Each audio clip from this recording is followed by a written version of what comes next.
из вас уже знакомы с этим городом, а я вообще здесь родился и живу. Для меня это большой вызов и сложная миссия — найти что-то новое, интересное, чего не видели ни вы, ни я. Как минимум, это будет красивое приключение. Это Судак.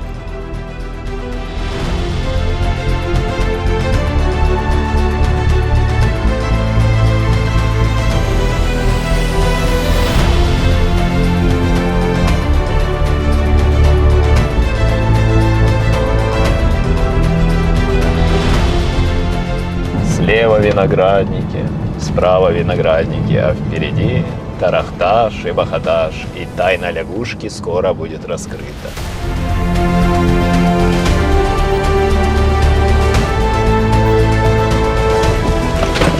Прямо сейчас и узнаем, при чем же тут лягушка. Бахаташ в переводе с крымско-татарского означает «скала-лягушка».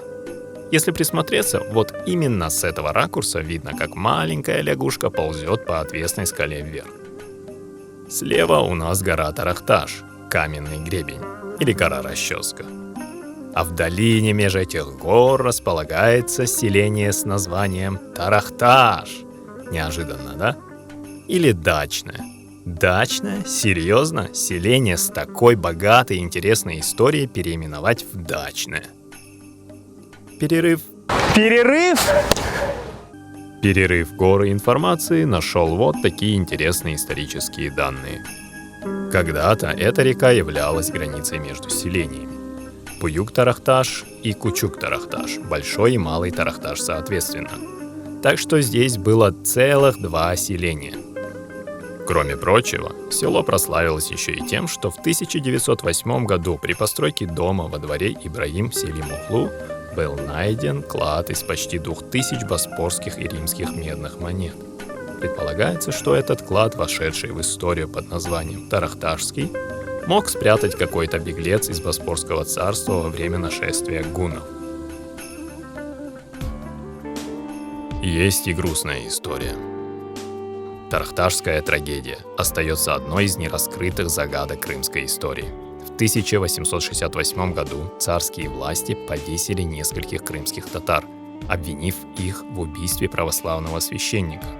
Но, как выяснили современные исследователи, дело было шито белыми нитками, а значит, казнили невиновных. Именно об этой трагической истории поется в крымско-татарской народной песне «Сейтоглу Сейдамет». Так звали одного из казненных. Она стала символом несправедливости власти по отношению к крымским татарам, поэтому была столь популярной в период депортации.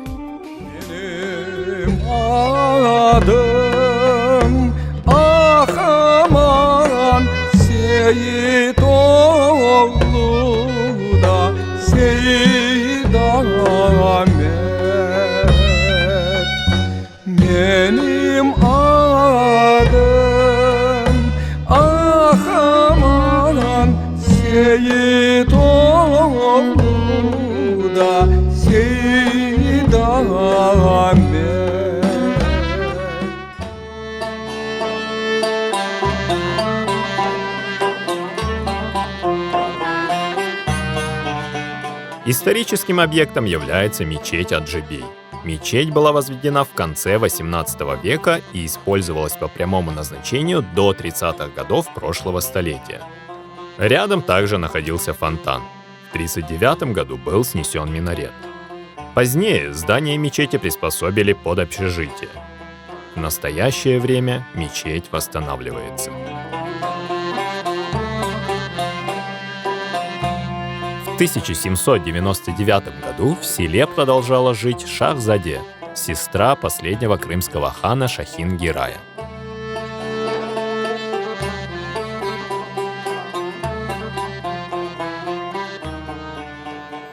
Ну а мы едем дальше. Встречай Сидагиос, Сугдея, Сольдая, Судах, Судах.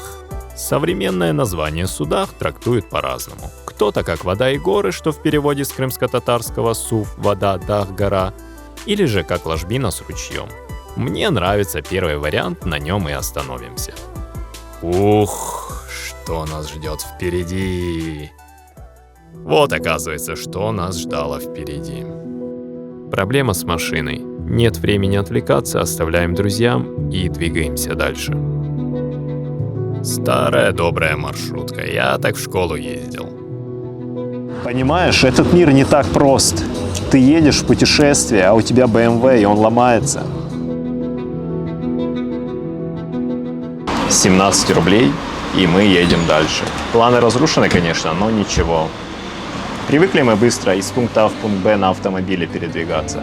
А представьте, как во времена Великого Шелкового пути сюда добирались караваны с торговцами.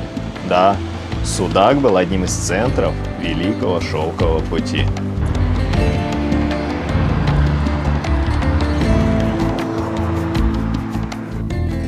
История Судака очень богата. Когда-то давным-давно здесь жили тавры. Примерно в IV веке до нашей эры здесь существовала эллинская колония Финион. В 212 году аланами была построена крепость Сугдея. В VI-VIII веках Судак находился в составе огромной Византийской империи, был крупным административным центром хазарского каганата.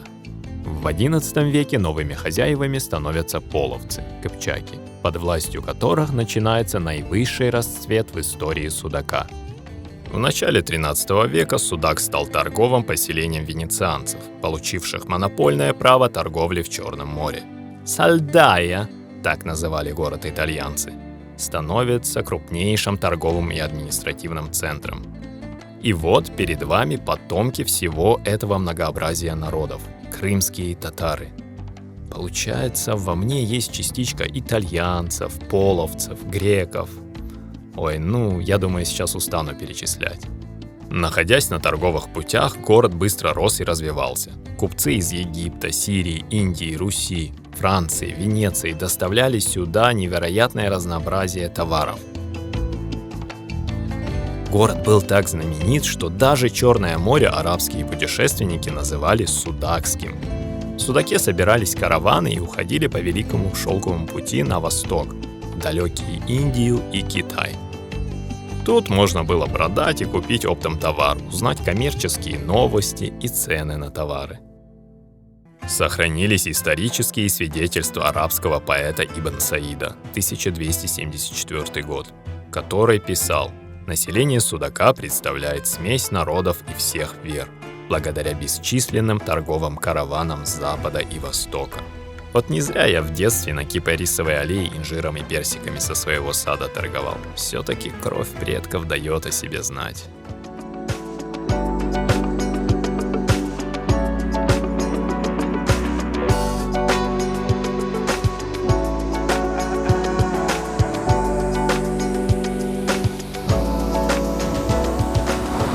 Судак – город, где всего одна центральная улица. Очень удобно, все в пешей доступности.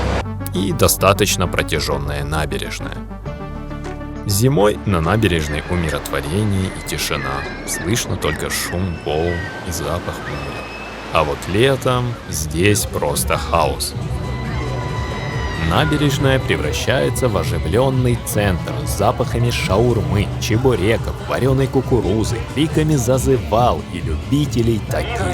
Господа, граждане, гражданочки, группа, тройной бананчик банан, набирается полный, уважаемые гости курорта.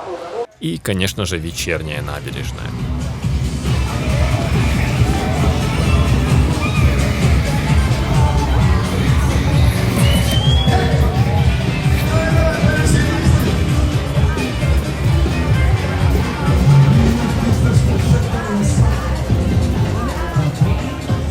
Ой, мне не нравится. Переключаем на день, нам же еще в Парадис ехать.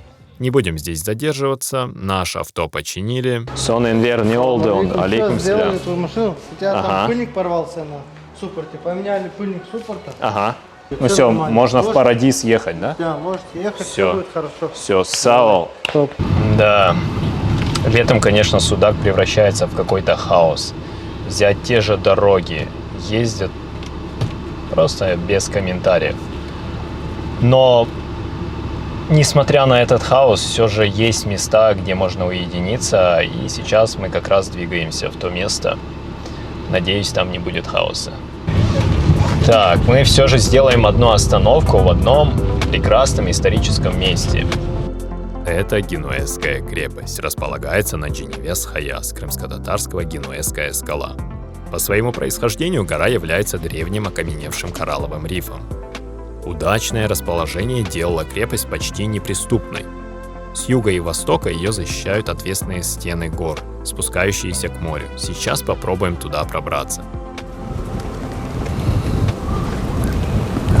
Искандер, а ты куда идешь? Может, как нормальные люди, через главный вход зайдем?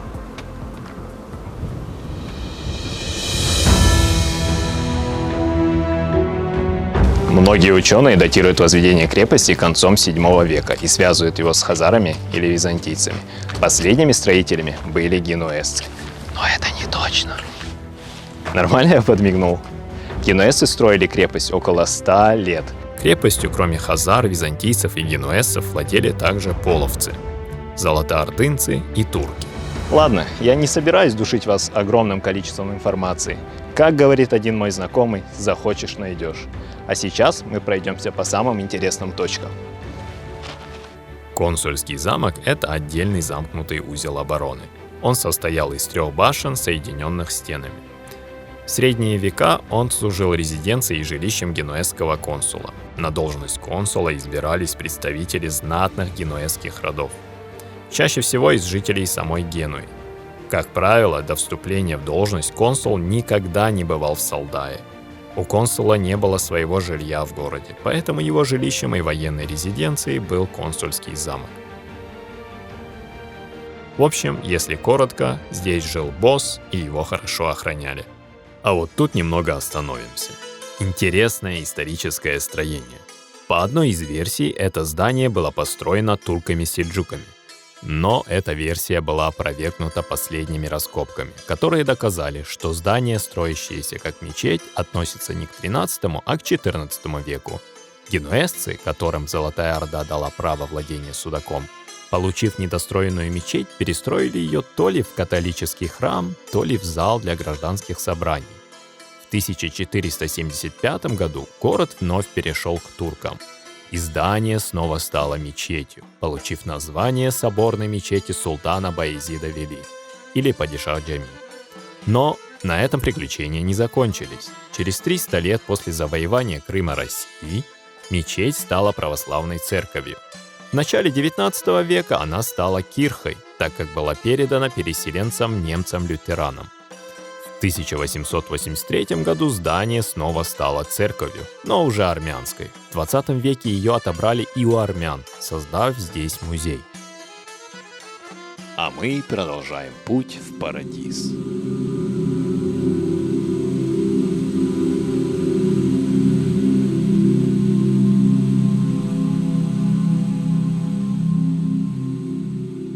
Новый Свет. Совсем небольшой поселок. Небольшой, но зато какой. Давайте немного насладимся без слов.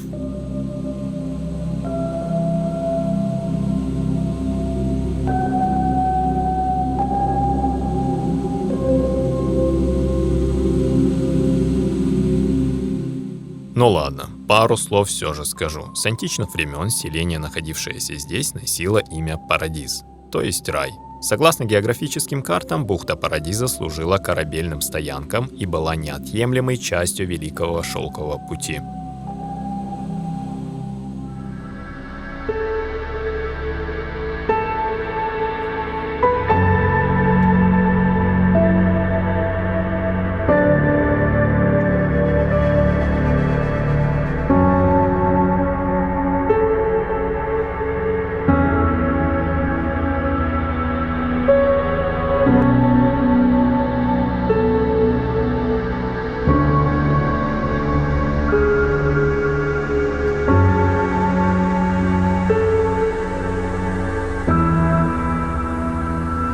Сейчас пройдемся на мою любимую смотровую площадку. Оттуда просто открывается невероятный вид. А это Хуш-Хая, один из высочайших коралловых рифов Европы.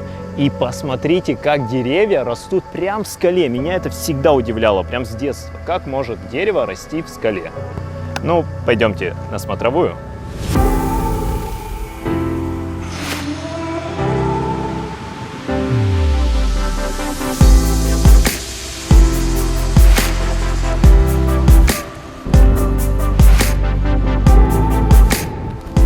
Это судакская сила.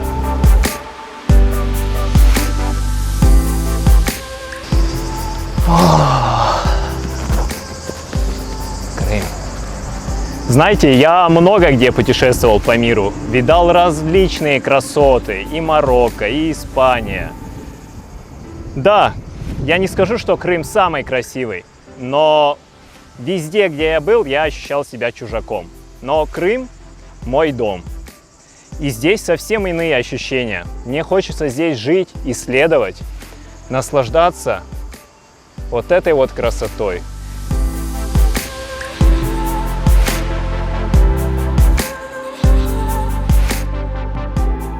Земли Парадиза принадлежали разным людям. Ее дарили, продавали, и в итоге она оказалась во владении князя Голицына, который превратил все это в винодельческое хозяйство с заводом по производству шампанских вин и винными подвалами.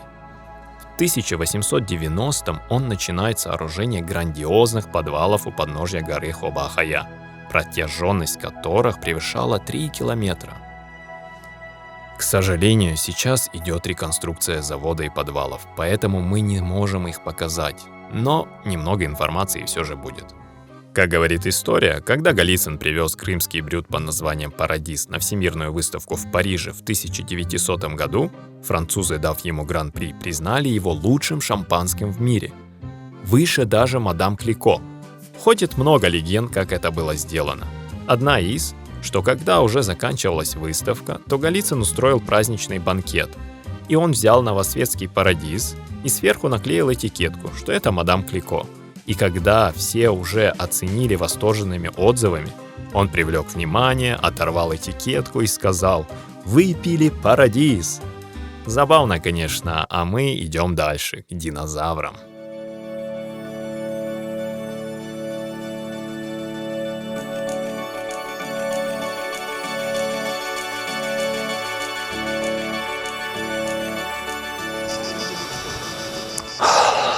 Представляете? Можжевельник в Крыму появился аж в то время, когда вымерли динозавры. Они выделяют в атмосферу фитонциды. Это биологически активные вещества, которые помогают нам с хорошим настроением и укрепляют иммунитет. А еще аромат можжевеловой рощи способствует нормализации работы нервной системы, снижает возбуждение, улучшает настроение. Чайка, стой! Фитонциды, какое хорошее настроение! В 17 веке Европу охватывал страх перед чумой. Люди жгли ветви можжевельника, веря, что его аромат очищает воздух и защищает от болезней. Голландские аптекари готовили спиртовые настойки с ягодами можжевельника, как лекарство для пищеварения и укрепления тела. Один из них, врач Франциск Сильви, систематизировал рецепт. Так появилась настойка от французского «Genevrier» – можжевельник. Но со временем лекарство стало известным напитком под новым именем – джин. А давай устроим сюрприз. Идем, мы такие идем, и Раз! И мы скапчик. Одна из версий перевода хапчих – пещеристый. И неспроста. Это коралловый риф, который просто пронизан пещерами, проходами, гротами. С двух сторон его омывают синяя и голубая бухты. Здесь я был уже более 100 раз. И каждый раз хочется сказать, что тут реально красиво!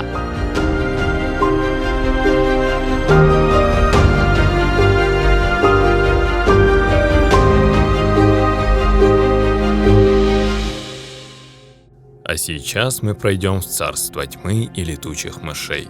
Читал, что Лев Голицын пытался облагородить это место и даже построил каменную арку с витражами, что давало магическое свечение внутри. Здесь проводились камерные посиделки. Раньше здесь проживала колония летучих мышей, которых очень тревожит свет от вспышек и фонариков вот таких людей, как мы. В общем, мы говорили, что здесь летучие мыши и отдыхающие стоят вон они двигаются. Но за счет возможности камеры я вот подсветил, и это обычные голуби. Вот они, голуби. Длина грота около 80 метров, и он проходит насквозь через мыс с голубой бухты в синюю. Находиться здесь не очень приятно из-за ссыкунов. Выходим. Кстати, о царском пляже. По легенде, пляж получил свое название еще в начале 20 века после приезда сюда Николая II в 1912 году. Говорят, что здесь, в Голубой бухте, каждый день отдыхали и купались все члены императорской семьи. Как по мне, отличная байка для туристов. Я в это особо не верю. Верю фактам, а фактов нет. Продолжая тему гротов, было бы грехом не посетить еще один. Идти, правда, туда 100 километров. Ну ладно, не 100, а Блеким, погнали. Время не терпится.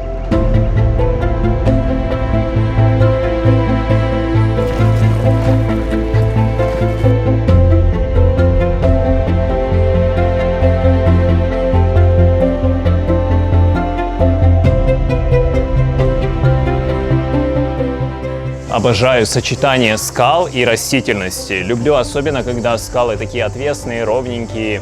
Какое-то, знаете, впечатление объема, масштабности. Но аккуратно, здесь бывают камнепады.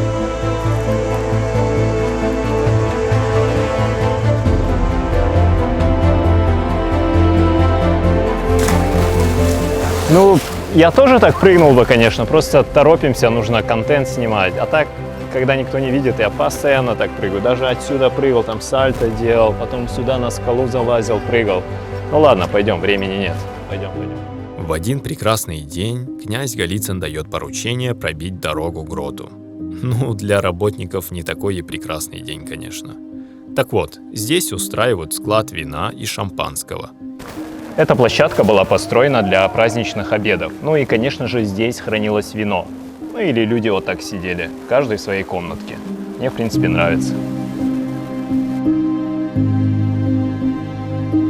В глубине грота сооружена эстрада. Говорят, здесь выступал сам Шаляпин. Но достоверных данных об этом нет. А акустика здесь неплохая.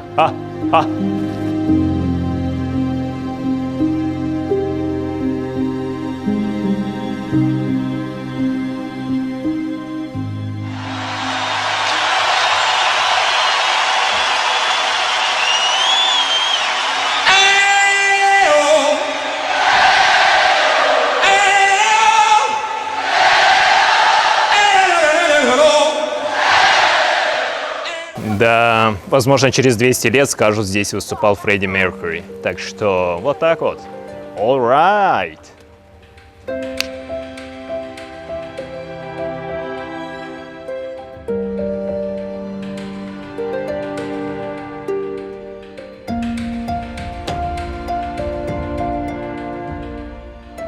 Признаться честно, когда я думал над тем, где снимать выпуск, даже не рассматривал Судак, потому что он для меня какой-то привычный, что ли. И когда видишь это каждый день, перестаешь удивляться и ценить. Знаете, я путешествовал в Рим. И гуляя среди этих руин, для меня это были просто руины, потому что я был неподготовленным, не изучал историю. И здесь также. Я здесь прожил всю свою жизнь и не углублялся. Но когда я начал готовиться к этой передаче, я читал про тарахташские истории, про те же можжевельники. Это совсем другой Судак, оказывается. И я познал Судак в новом свете. Судак в новом свете, понимаете, да? И это прекрасно. Пожалуйста, любите Крым, цените Крым, изучайте, потому что это Крым.